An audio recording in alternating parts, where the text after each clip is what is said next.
Guys, coming for 11/22/63, episode 5 of The Truth, and I was definitely looking forward to this episode just from the title and from the cliffhanger last week. It definitely seemed like we were going to get that truth and that Jake would have to deal with a lot in this episode.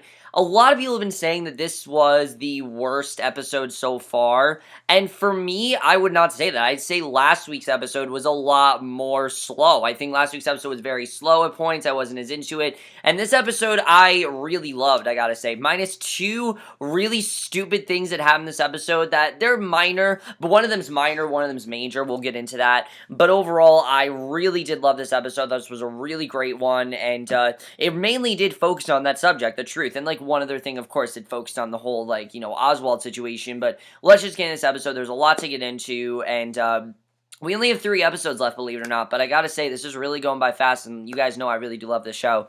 So Sadie runs out of Jake's house, ignoring his protests, and he finally catches up to her and asks for a chance to explain. If you remember last week, she asked, "Who are you?" And she demands to know what she heard on the tape player, because it's obviously very weird for her to just have these random sex tapes. That'd be weird for him to have, and obviously she's kind of freaked out by that, which, she has a reason to be. So when Jake claims it's a drama performed by Russian actors, which that was a really stupid lie. I don't know how he would make that make any sense. Sadie just slaps him, well aware that he's lying, and she basically says that everything he says is a lie. He can't look her in the face and say it. A disgusted Sadie tells him to stay away from her before running off, and Jake goes back inside, sees the casserole that Sadie brought him, dumps it in the garbage, and it's a really sad scene because you don't know if this is the end of Sadie and Jake, if he's going to have to tell her what's going on. I mean, he really is faced with this dilemma. Remember, Al told him you can't get too attached and you can't really trust anyone. The reason he trusted Bill is because he saw that Bill was lost. With Sadie, though, he's not as sure. Even though he loves Sadie and clearly, has fallen in love with her, he's not really sure if he should tell her. So I thought they handled that very well. I definitely really love that scene. And then we go back to the present. Now, this was a really cool scene, the way they did this. We see Jake teach this class about the Odyssey and ask the students what they would go back and change to help you if they could travel to the past. And they all talk about killing Hitler or Joseph Stalin or Saddam Hussein and basically just killing world leaders that kind of ruin the world. That's what they want to do. And it's very interesting to see because, as we know, Jake has to go back and possibly kill Oswald, so it's a very effective scene the way they did that. I will say, though, the weakest aspect of this episode was the Oswald stuff. I really was not into it this episode, mainly because everything else was so great that I gotta say a lot of the Oswald stuff, all of Oswald's plots, didn't work as well for me, and I'll get into why. The next day, we see Deke calls Jake into his office. He knows from Sadie about the tape and points out that he bailed Jake out of jail after he was arrested at a Dallas whorehouse. And the principal reminds Jake that there is a moral clause in his contract and advises Jake to resign rather than face termination. So, because obviously this is bad what he's doing. And Mimi listens in from her desk as Jake reminds Deke of what he's done from the students. And unimpressed, Deke tells him to go, and he doesn't care what he has to say. I mean, this is weird shit that he obviously thinks Jake has this weird shit and that he has this weird fetish. And Jake then walks out. Mimi tells him that she can't find the termination form. He tells her to mail it to him and says that it's maybe for the best. Mimi insists that it isn't, and Jake thanks her for the thought before he goes, and he's fired. Jake's no longer a teacher, which is really crazy to think about, but yeah, he's no longer a teacher, and you can definitely tell how fast the show is going, but again, we need to get things moving, so we can't have them dwelling on being a teacher. So in the present, Al admits to Jake that he didn't see Oswald shoot at Walker. He didn't, and swears that he would have shot Oswald if he had known, because he doesn't know. And that's the dilemma that Jake and Bill are facing in this episode. We see Jake and Bill drive to Walker's home the day before someone takes a shot at him. The teacher figures that once they see who takes the shot, they'll know if Oswald is the shooter or if he was coaxed by George, because obviously that's what they want to know. So Bill admits that he's rooting for Oswald to kill Walker, and the two men sneak up to the house, and obviously he wants him to kill Walker because then they can prevent his assassination, and they can prevent Kennedy's assassination. It makes sense why Oswald will kill Kennedy, and Jake reviews what will happen at 9 the next night when Oswald fires from the crowd emerging from a nearby church. Walker will be at his desk, but the shooter will miss. They work out where they can watch the spot the shooter is to use, and Bill wonders why Oswald would try and kill Walker when they both hate JFK, and Jake insists that it doesn't matter why, because obviously they both have JFK, they both have that common ground, why would he just do that? And Jake, saying that that's not really what it's about, it's something that, maybe he was coaxed into doing it. They just need to figure out more what's going on there because they don't really know. So, Then we get to Marina is at home with Junie speaking Russian. Margaret reminds her that Oswald wants her to speak English to their child, and Bill listens in on the surveillance equipment, and Jake interrupts to make sure that his allies made sure their cars are in perfect working order when the past tries to stop them, because again, the past has tried to push back so many times, and after Bill assures Jake that everything's fine, he wonders what happens after Oswald's dead. Jake says that he'll leave him Al's books, so that way Bill can make enough money betting to buy a house, and he'll go back to Maine, check out the present, hope that they made things better, and as the two men load up their car, Jake gives Bill a gun, and I like that they had this conversation, because it is a good question. What are they going to do after, after they make this change? But here's the thing. Jake goes back to the present, it's erased, if you remember, and I don't know if Jake remembers this. It seems to be something he's forgotten, and I don't think this is the writer's fault. I think Jake has just forgotten this because he's gotten so involved with the past, and he's forgotten that, when you go to the present, everything that you did in the past is completely erased. So I hope Jake remembers that, because if he doesn't remember that in the 8th episode, that'd be really dumb and a really stupid way to end the show. So as the two men load up their car, Jake gives Bill a gun, says he's going back to Jody to erase any trace of Jake Amerson. He reminds that he admits that he fooled himself thinking he could be with Sadie, and he has a mission. He thinks that his life here is done, that he's there to kill Oswald, and that's all he's there to do. He's no longer going to be a teacher. He's no longer going to, he's no longer going to talk to Sadie. He's just going to do whatever he wants. And it's very interesting to see what's going to happen there. I really was like, all right, this is interesting. I definitely can see that things are moving. But then we get to the crazy stuff, because in Jody, Sadie drives home unaware that Johnny's watching her from across the street. Jake is cleaning out his house when the phone rings. He answers it, and Johnny tells him to come over to Sadie's house. And let's talk about Johnny, because I heard a lot of people say, oh, this guy's a terrible actor, and that he doesn't pull off crazy at all, and that he's very laughable. I really think he did a good job playing madness and just how fixated he is on Sadie. I mean, this is a guy that is clearly obsessed with Sadie, and if anything bad happens to her, he will kill her, he will kill anyone that's involved with her. I mean, this guy means business, and he is crazy, and he did a great job at doing that. Now, the guy really did ham it up. I definitely will say the guy that plays Johnny, he does a very good job at hamming it up, but for something like this, it really worked, because this guy's supposed to be insane. He's supposed to be, crazy, so it would make sense why he played it this way.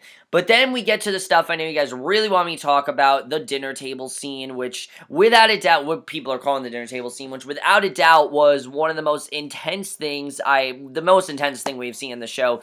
Besides, of course, Jake killing Frank. That obviously was very hard to watch as well. But this whole sequence, I mean, I was riveted. I really was. This was such a great scene. Johnny tells him to come over to Sadie's house. Sadie is tied to a chair with a bloody pillowcase over her head. Johnny sets the phone down, goes over to his ex-wife. Jake calls Bill, says he can't be at Walker's house, hangs up, and runs to Sadie's house. And the way that he just called Bill and was like, yeah, you're going to have to do this on your own, I'm like, oh no, that's not a good idea. Because we know that Bill can't really handle things on his own. He gets too attached, he gets too involved with other things, and that by far was the weakest thing about this episode. Had Bill not been the one to do this, and maybe they, had Bill not have been the one to do this or something, or this would have been a different episode, this wouldn't be an issue. But the way that this all played out was really dumb, and I'll get into that. So he runs to Sadie's house, and even though he said he wasn't going to come in contact with Sadie, he obviously is not going to let Johnny kill her. He's not going to let him do that. And obviously he knows that Johnny means business. And he goes inside, Johnny calls him into the bedroom, he has a gun and has Jake sit down and says that he'll do the talking. Now, a lot of people are saying, why didn't Jake just grab the gun from Johnny? Because Johnny was pointing the gun at him, he could have grabbed the gun any time. And yeah, that's true, but I think Jake really wanted to know, was this his place to kill Johnny? Well, should he really be the one to do it? Because he's not really, this isn't his problem, he's not the one that needs to kill Johnny, and especially since he said he didn't want anything to do with Sadie. He didn't really want to do anything with her because he didn't want to ruin things for her. So I really think Jake's thinking if this is the right thing to do, and that's kind of what's going on. He also wants to know what the situation is here. So Johnny pulls out the pillowcase, reveals that he's cut up Sadie's face. He then talks about how he thought Sadie would eventually come back to him, but then she sullied herself, and Johnny blames Jake. He digs his face into the cuts, and then asks Jake if he loves Sadie, and when Jake says that he does, Johnny tells Jake to kiss her, and Jake has no choice but to do so. And I think Jake just knows he really can't do anything against Johnny. Johnny's just way too powerful and way too crazy to deal with. That's really the thing. I think that's why Jake didn't try. Sorry, just better over here. Sorry, I was switching my angle. I think that's the reason why Jake didn't try to kill Sadie. I know a lot of people are wondering why didn't Jake just try to kill her, which because it would have been the smart try to kill Johnny, not Sadie. Why Jake tried to kill Johnny? I think it was just because he knew he was so powerful and he really couldn't do anything. So, Sadie whispers him to get ready as she glances at a glass bowl of apples on the table and she knows that this is about to get crazy. And it does. Johnny pours a glass of bleach, tells Drake to drink it right then and there. He says that, or he'll shoot Sadie dead. And Sadie grabs the bowls, knocks it to the floor, then claims that it was an accident. And Johnny doesn't believe her, insists that he's the product of another time. Sadie starts laughing and then says that she didn't tell Jake about how Johnny's grandmother washed him when he was 12. And she reminds Johnny that they took the grandmother away because of Johnny, and as he yells her to stop, the doorbell rings. Really crazy stuff overall, I gotta say. The way they handled that, really was insane. Just finding all this stuff out about Johnny and everything. And again, why didn't Jake just take the gun from Johnny? Because he didn't know if Sadie would want him to do this. He didn't know what this could do to him, and he, like he said, is trying to erase who he is in this world, and doing that would just cause a lot more problems, and he doesn't want that to happen. So that's why I don't think he took the gun from Johnny, because he doesn't want to end up being the one to kill Johnny. So, really crazy stuff, but this entire scene was one take, and I think they did a very good job with that. There weren't any cuts with this scene. It really gave you that claustrophobic feeling of Johnny just coming at you, telling you what to do and forcing you to do all these things. It really was hard to watch. So Bill then goes to Oswald's apartment while Oswald is sleeping. She goes out into the hallway with him, and Bill offers her a cigarette. Marina finally takes it and explains that she was trying to make a pie. Bill talks about how his sister Clara made him pie when he was little and she died later. He shows Marina a photo of her, and they bonded well over this, but again, I like that they're keeping them friends. I'll say that. I like they're keeping them friends. Oswald comes out, orders Marina back in the apartment to fold clothing. Bill says that they're neighbors and came by to ask for ice. Oswald asks if he's read Karl Marx, and when Bill says that he hasn't, Oswald gives him a book and tells him that they'll talk after Bill has read it. So this is very interesting. I'm kind of wondering if Oswald's going to try to recruit Bill and possibly get him on his side, because that's really interesting if that's what's going on there. I can't wait to see what happens with that, because that whole part was really interesting. That's not the thing I'm going to complain about. You guys will see what I complained about, and you guys probably know what I'm going to complain about.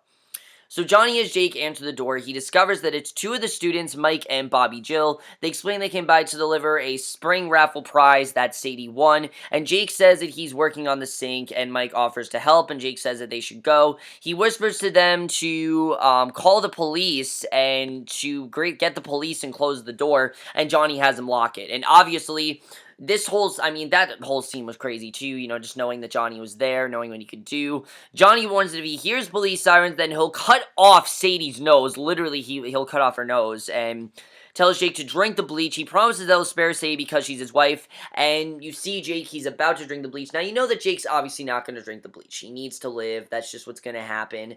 That kind of does lower some of the suspense a little bit, but surprisingly, he throws it in Johnny's face, and I think that's much worse than if he were to take the gun from Johnny, because this blinds him, and Jake takes Sadie to the door. The blinded Johnny fires them. They take cover. He fires wildly and hears them moving. Jake tosses his watch across the room, then grabs a poker, swings it into Johnny's head, and as Johnny clutches at it, Sadie grabs his gun, shoots him dead before fainting, and Johnny is dead.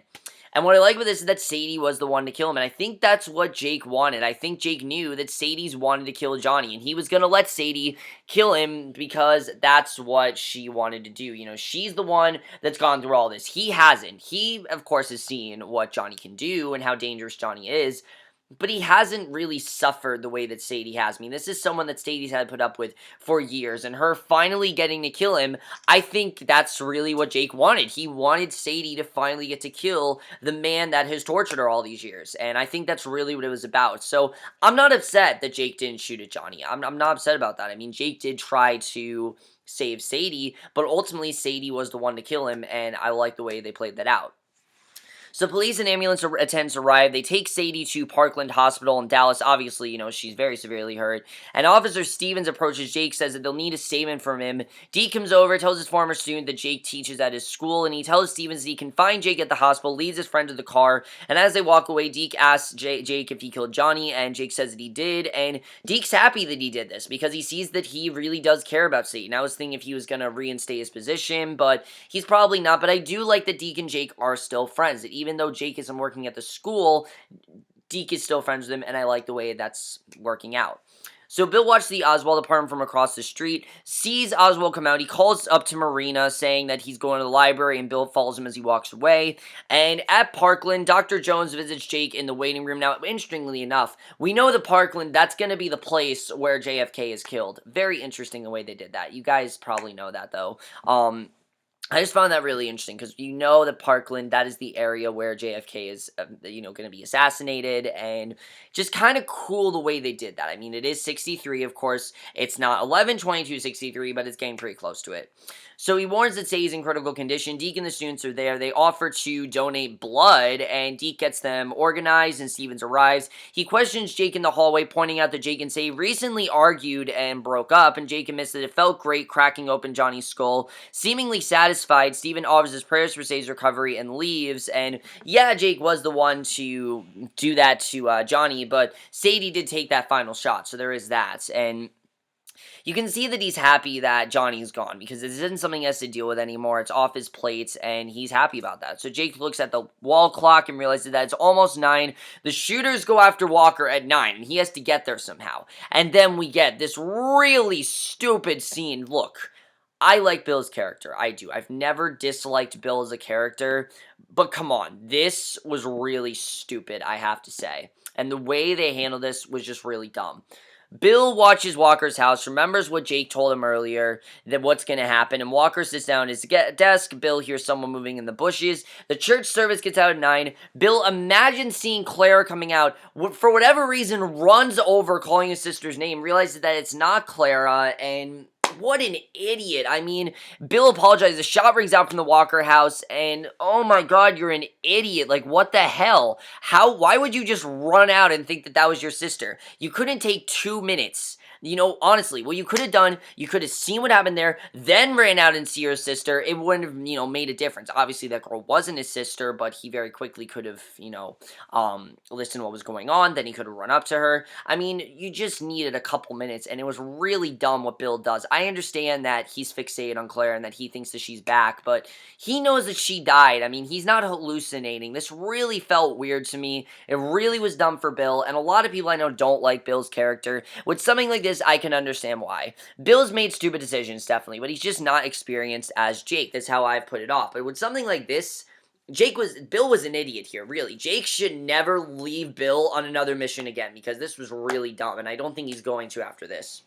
So as he walks in the hospital, Jake remembers Al telling him that the hardest thing about living in the past is that he'll have to lie to everyone and forget what he came for. Oh, by the way, before I get to that, we don't even know what happened. Like, we don't know what if, we don't know what happened here. We don't know if Oswald was the one to kill Walker or if George told him to do so. We have absolutely no idea what happened. It gets us nowhere, and that really is what pissed me off. The whole point of this was to find out, was Oswald in cahoots with George and George told him to do this, or did he do this on his own, and what was the reason for him doing this? We got none of that. We know nothing that's going on, and that was really annoying. And that really honestly did make me upset. This still was a great episode, but that specific part, they just could handle it so much better. We could have seen what was going on from inside the window. Honestly, we could have done this. They could have seen what was going on from inside the window. We could have seen Bill imagining that Claire was there, but also us seeing what's going on. If we would have seen what's going on, I would not be complaining right now. I understand, of course, Bill imagined Claire and everything, that's fine, but I just wanted to see what was going on, and then we know, but Bill doesn't, and that would be even more interesting, I think, of what's going on there. I think I like the way they did that. I would have liked the way they did that. This I thought was really lazy, and I didn't like the way they handled that at all. It kind of seemed like the writers were just like, I don't know, we don't have an answer, what do you guys think happened? That's not how you do it, that's really not. I mean, I understand that these are myths, and even the myth of Lee Harvey Oswald, if you remember the first episode, we don't know if Lee Harvey Oswald's the one that murdered JFK. I mean, that's like the main theory, but there are other theories out there, which the show has explored, but the show just not telling us what happened, I understand. Like I said, it's supposed to be theories, things like that, but this just felt lazy. It really did. I really felt like we could have gone just a little bit more with this or see what's going on, and then I wouldn't be as upset. But just me personally, I was not happy the way this played out, I have to say. That's other than that, I really did love the rest of this episode. So as he waits in the hospital, Jake remembers Al telling him that the hardest thing about living in the past that he'll have to lie to everyone, forget what he came for, and yeah, that's what's going on. He's had to lie to Sadie, he's had to lie to Bill, and you can definitely tell that Jake is kind of disregarding what Al said, that, he's kind of not doing what Al's telling him to do. He's doing his own thing. Walker and his men then arrive. The general insists that he's fine. The nurse says that they'll remove the shrapnel from Walker's arm, and Jake calls a sobbing Bill, who admits that he screwed up and didn't see who the shooter was, and they never found Clara's body, and Bill thought that he finally found her. And obviously, Jake is really upset. He drops the phone, walks away, and Jake has a reason to be upset. I mean, Bill's really that incompetent. I think that's what Bill's thinking, that you're really that incompetent. I put you in charge, I gave you things to do, and you didn't even do what I need you to do. Obviously, Jake's gonna be really upset, and I wouldn't be surprised if he just turns Bill away. Honestly, Bill is of no use to him. The only reason he used Bill is because Bill seemed like someone that could help him out, or someone that he needed. But really, after this, I don't think he needs Bill. I mean, Bill clearly can't do this on his own, and Bill really doesn't know what he's doing, because he's either so fixated on Marina and wants to be with her, or he's obsessed with Clara. And if it's not, it's either one or the other. And Bill, I think, needs to turn him aside because, like I said, Bill's not doing him any favors. So definitely just turn Bill aside. I'll be fine with that. So Dr. Jones finds Jake and offers his condolences. He finally says they don't have the technology to heal the scar on Sadie's face. Jake realizes that Sadie's alive, then runs to her room. We get this very sweet scene here. He assures her that she's never looked better and that she saved his life. Jake finally tells her everything that's going on, that he's from the future and was born in 1978. And Sadie figures that he's joking at first, but then quickly realizes that he's telling the truth because of how sincere he is. I think that's why she believed him, because he was sincere. He didn't sound crazy, and it made sense. And Jake confirms that he is really an English teacher from Lisbon and reintroduces himself. He says that he loves her and it's not too soon for him. Sadie agrees. They talk about her favorite book, and it's a really sweet scene. You see that these two are getting, back together. They definitely are happy, and I like the way that played out. Very good way to end the episode. Definitely really enjoyed that. Overall, other than that really dumb thing with Bill, I really enjoyed this episode. Definitely really good stuff. I'm happy that Johnny is gone because that's a conflict that they don't have to deal with now. But this really is going to change things between Bill and Sadie. Between Jake and Sadie. There's going to be a lot more for Sadie to do now. Sadie can help out Jake with missions. Maybe she can find out what's going on. And now that she knows what he's doing and everything, she can help him out. And I can't wait to see what happens with that, because it definitely seems like next week she's really going to help him out. I can't wait to see what happens with the way that plays out. Deke and Jake, I like their keeping of this dynamic, even though that Jake is, of course, no longer an English teacher. Deke is still his friend, and I like the way they showed that. Definitely really good stuff there. But like I said, Bill is not doing him any favors. Turn him aside, do whatever you want with him, but Bill is not going to help you. We clearly see in this episode, Bill is incompetent of doing things on his own, and he's not going to help him at any point. So we'll have to see what's going on there. We don't really know a whole lot about Lee Harvey Oswald, honestly. If there's any character being underused, it's Lee Harvey Oswald, and that's a problem. I really hope next week we start to find out more about him. I'm sure we will. But this episode, every time it seems like we're going to find out something about him, they focus on another character. And I'm not necessarily upset about that because, of course, the show's not about him. It's about Jake. He's our main character and our main focus. But, the mission is to kill Lee Harvey Oswald, and I want to find out more about him, and we're really not. I'm sure there are history books and things like that, but a part of why I watch this show is for finding out more about these characters and listening to these theories and things like that. And if the show's not going to give us anything really with Lee Harvey Oswald, then I'm going to be kind of disappointed. I'm not going to lie. I think that is a bit disappointing, and it's kind of a cop-out of, what they want to do in the show. Definitely, I feel like it's a bit of a cop-out. I also really like that last scene. I like that Sadie and Jake, like I said, are back on good terms. Good stuff there. But also, Jake killing Johnny, is this going to have an effect on him? I mean, I really do feel like there's going to be a murder case or something. Obviously, Deke tried to defend him, but I don't think this is the end. I do think that something bad could happen to Jake because of this. You never know. Definitely, this could be very interesting to see what's going to happen with that. I can't wait to see how that all plays out. And what's going to be the fallout with Bill and Jake? I mean, I don't see Jake really trusting Bill after this. Bill completely did the opposite of what he wanted him to do, and I can totally understand why Jake could be really upset that Bill did this. I mean, this was not at all what he told him to do, and definitely he's going to be really upset. But overall, guys, let me know if you guys saw this episode. Really did love this episode overall, besides that one really dumb scene. Let me know if you guys saw this episode. We'll see you guys in my next video, which will be for Bates Motel, and we'll see you guys for that. Okay, bye.